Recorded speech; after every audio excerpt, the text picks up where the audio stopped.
All right, y'all, we back with another reaction right here on ABP Reactions. And right now, man, this one is about 1017's first lady who begged for help but was left on a cold floor, dead at 26.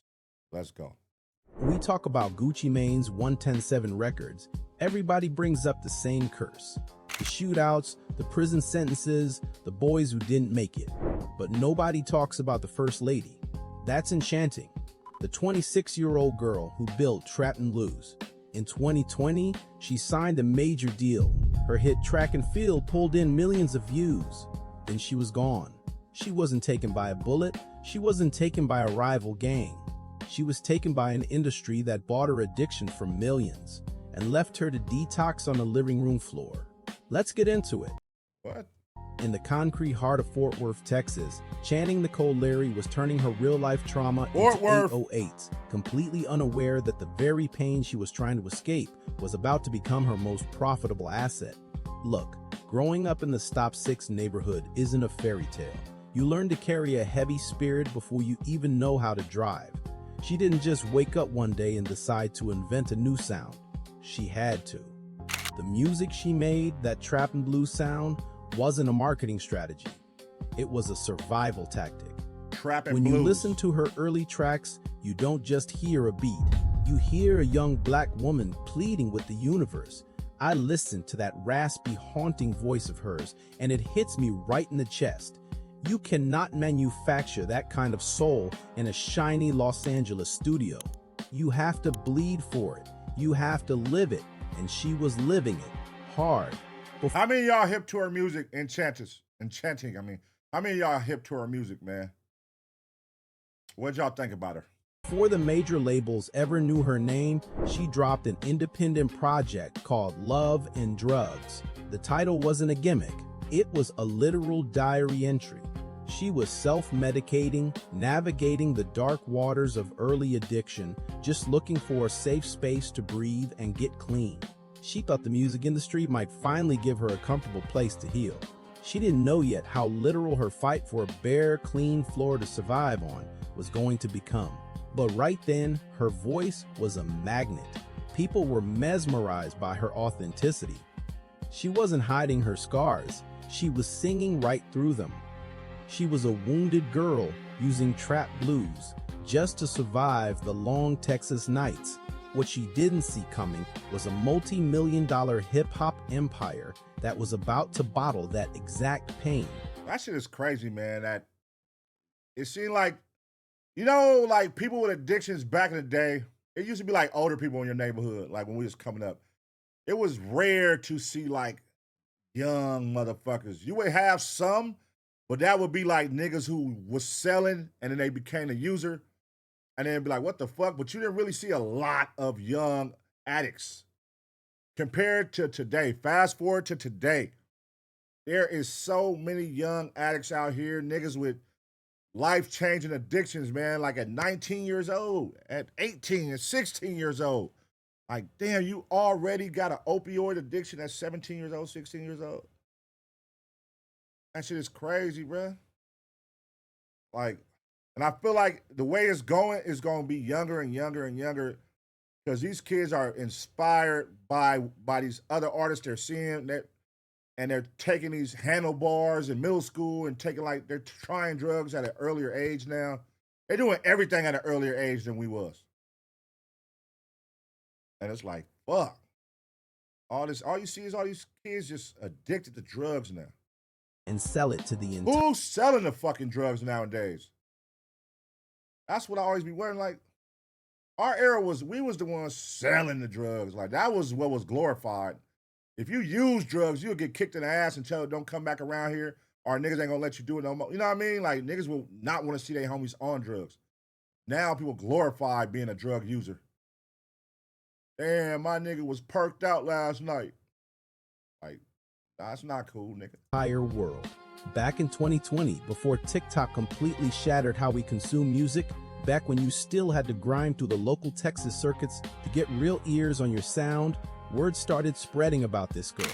Platinum producer Jay White did it. The man who crafted hits for Cardi B heard her. He didn't just hear another rapper looking for a check. He heard a seismic shift in the culture. He took her straight to Gucci Mane. Now, Gucci knows the streets better than anybody. He heard that voice, saw that raw Stop 6 energy, and signed her to the new 10,000 records on the spot. When they dropped the video for Track and Field featuring Cali, the earth shook a little bit. That single pulled in millions of views practically overnight. But it wasn't just about the viral numbers. It was the undeniable vibe. She was standing there, gorgeous, dripping in confidence, but with a vocal tone that sounded like it had survived 1,000 hard lifetimes. I remember the exact moment I first played that video. I had to pause it. I looked at the screen, got chills on my arms, and thought, Lord, who is this child carrying all that heavy weight? She wasn't just spitting bars, she was casting a literal spell. They branded it Trappin' Blues. But let's be real, it was pure soul music for a generation that had forgotten how to cry. Look, the studio sessions with Enchanting weren't your typical industry, manufactured pop star setups. There were no ghostwriters handing her a polished, happy notebook. Being a young black woman in a heavily male-dominated trap label means you have to command respect the second you walk through the door. And she did. She would step up to the mic, and whatever ghost was haunting her spirit that day, she put it right on the track. When she was recording the No Louvre project, people in the room said Big Scar and Key Glock, featuring Gucci Mane. that you could physically feel the energy shift.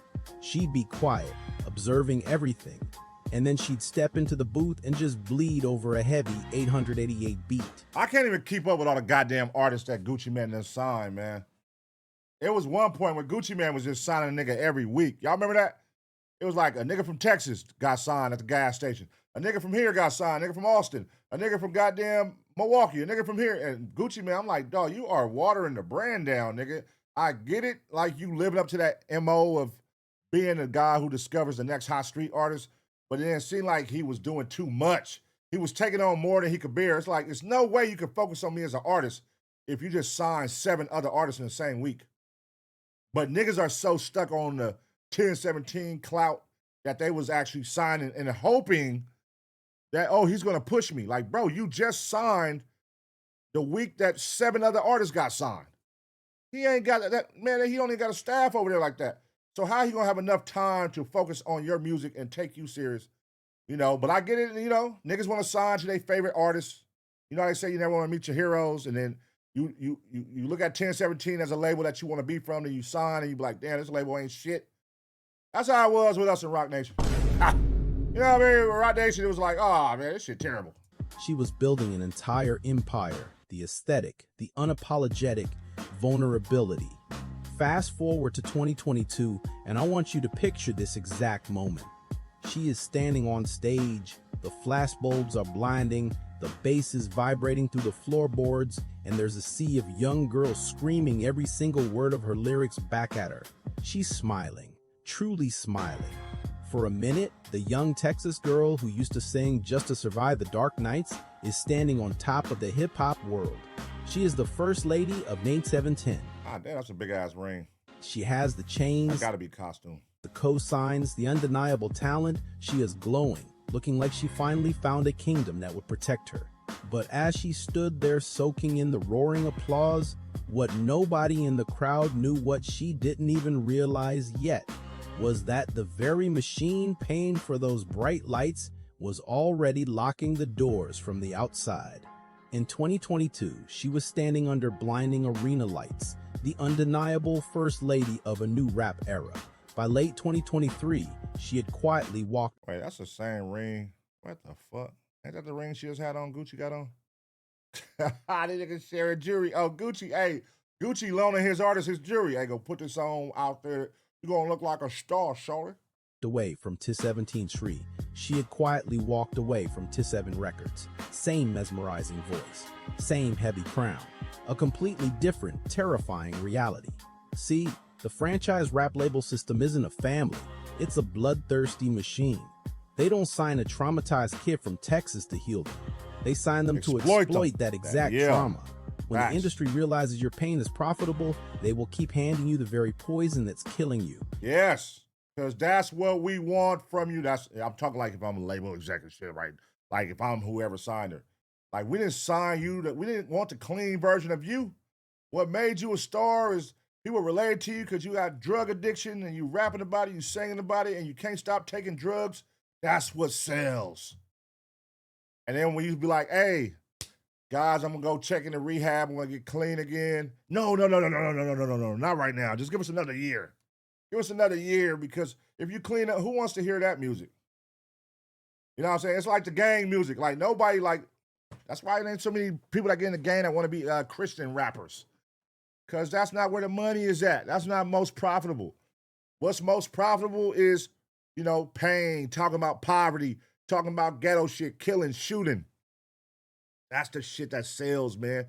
At least that's the shit that they put money behind to sell. 'Cause at the end of the day, the powers that be control what moves. You know what I mean? What moves the needle? They control the shit. They can unplug it, they can plug it in.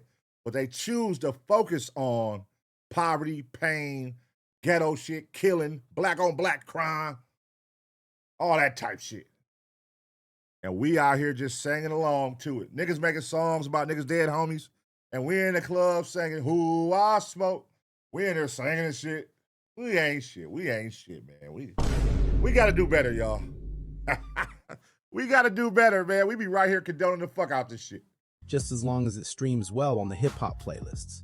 The culture glorifies the lean, the pills, the numbing agents. It's a highly marketable aesthetic for the executives sitting safely in their corner offices. But the second that addiction stops looking cool in a heavily edited music video, the second it becomes a real, ugly, trembling human crisis. Those label executives suddenly lose your phone number. When tragedy struck the Tev 15-7 camp and her label mate Big Scar passed away from a devastating overdose, the walls started closing in on her fast. She was carrying the heavy, suffocating grief of her peers, the immense pressure to stay relevant, and her own haunting demons. But she didn't just lay down and let the shadows take her. She fought back. That fierce, stop-6 resilience was still burning inside her chest. She stepped out on her own, leaving the major label safety net entirely. She kept dropping independent music, fighting tooth and nail to reclaim her narrative, her mind, and her soul. She was actively trying to outrun the very machine that had just chewed her up. She wanted to live. She was desperately trying to get clean.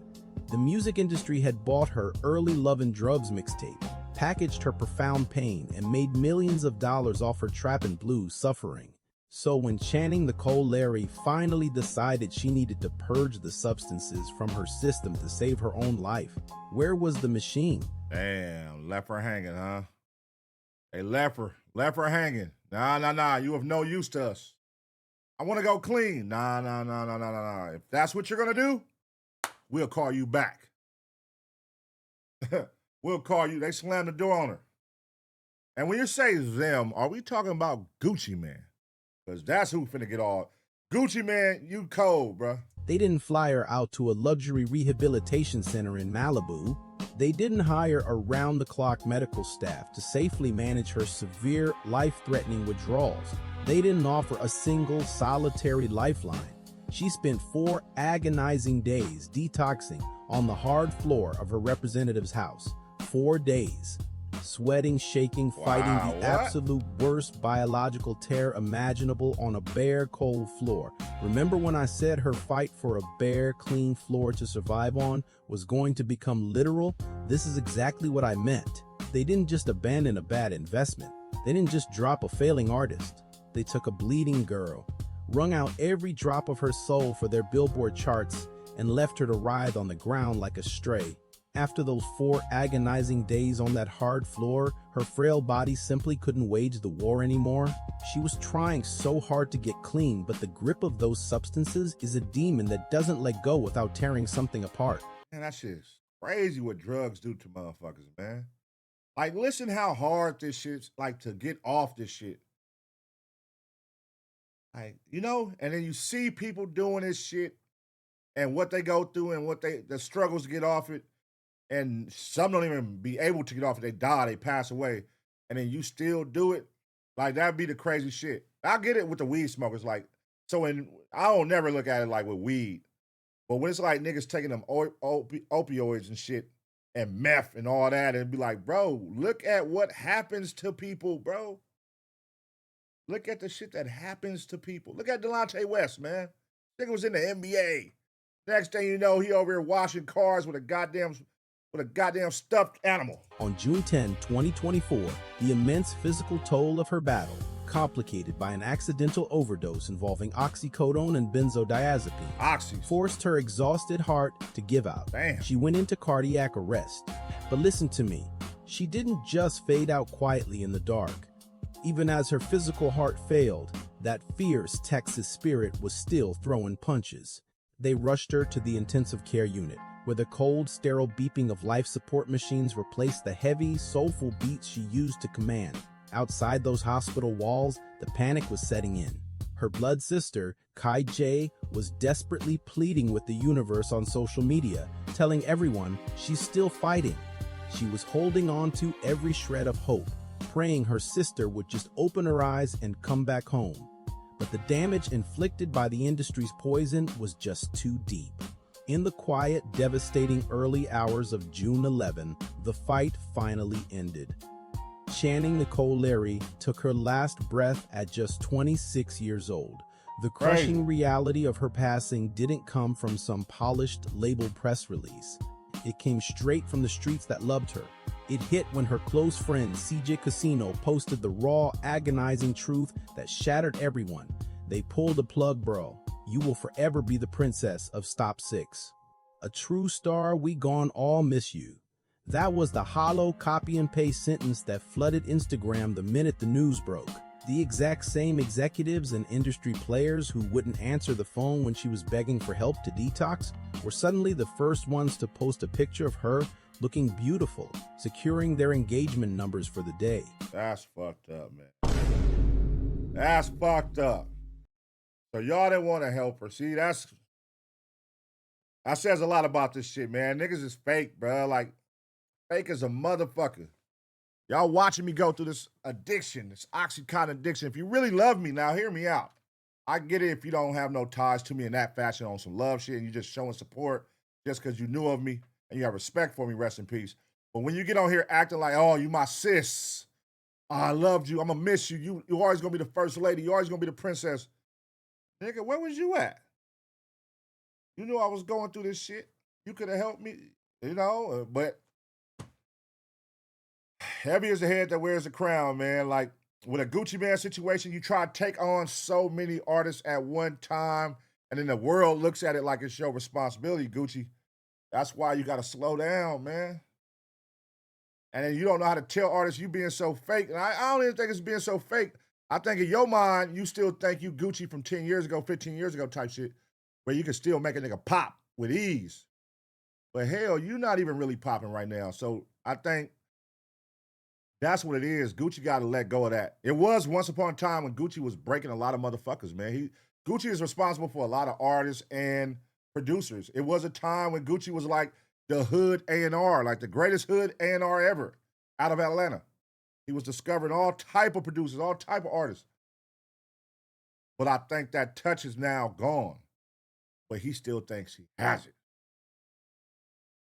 And then he went to go grab up all these artists, and then he realized, I don't got it like that no more, and this shit is overwhelming. And then y'all remember he went on Instagram, and he released all the motherfuckers with a message on his IG. Hey, I'm dropping everybody from the label as of today.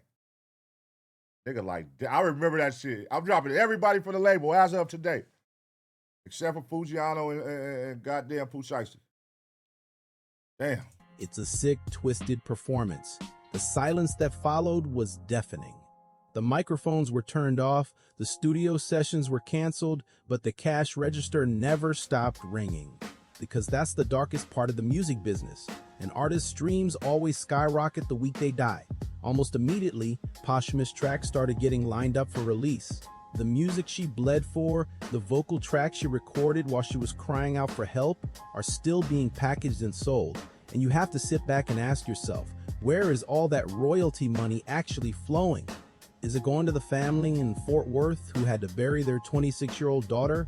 Or is it going right back into the pockets of the exact same corporate entities that watched her drown? She left behind a blueprint that changed modern trap music.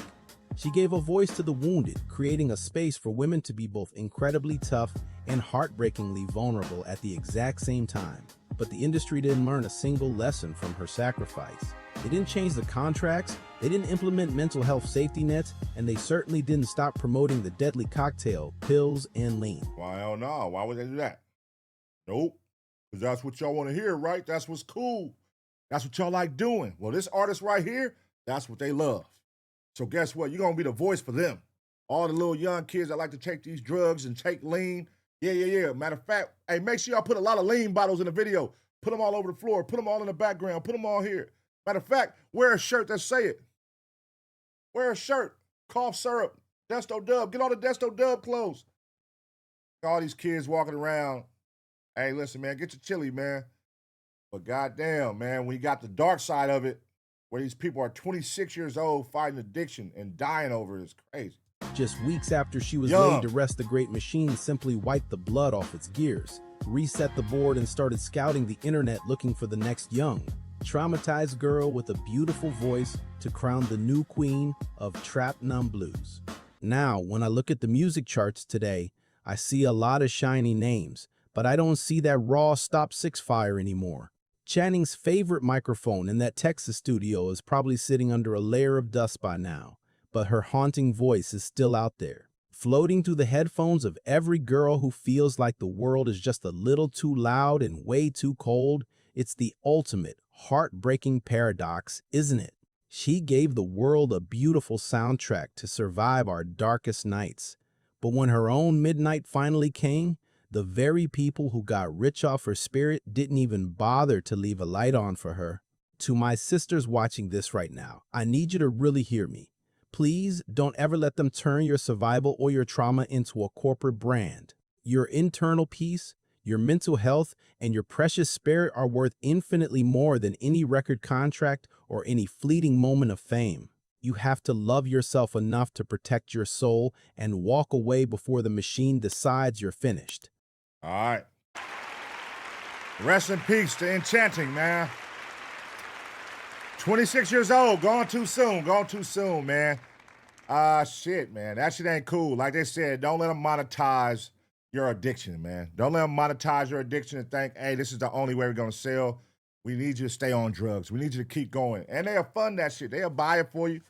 They'll make sure they provide that for you at your studio sessions. You know what I'm saying? Like, it's sad. It's sad. And then when you're going through, they with you for the highs, but when you're going through your lows, they're not answering your calls. They don't want that. They don't want nothing to do with it. And then when you die, they benefit off your music. They benefit off all your shit. They try to keep dropping records. They put together fucking projects and drop them and keep it going. It's a sick world, man. It's a sick business, man. It's a sick business. But, you gotta know what you sign up for, man. But definitely, that's not the route. That's not the route, man. That's not the route. Rest in peace to her. Let me know what y'all think should have happened here. I didn't see no mention of Gucci in no kind of way in this. Did y'all notice that? They didn't really say nothing about Gucci and what was his role in all of this, like during and after with her fighting this addiction. Did he help out with the funeral? What happened? Because with the big scar shit, the family was saying, his dad later came out and said he did, but the family was saying he didn't help out with the funeral. He asked for the chains back, all that type of shit. Was that the same situation right here? I don't know. Let me know if y'all know, man. But I'm going to give you 2 seconds to smash the like. And as always, get ready for the next reaction.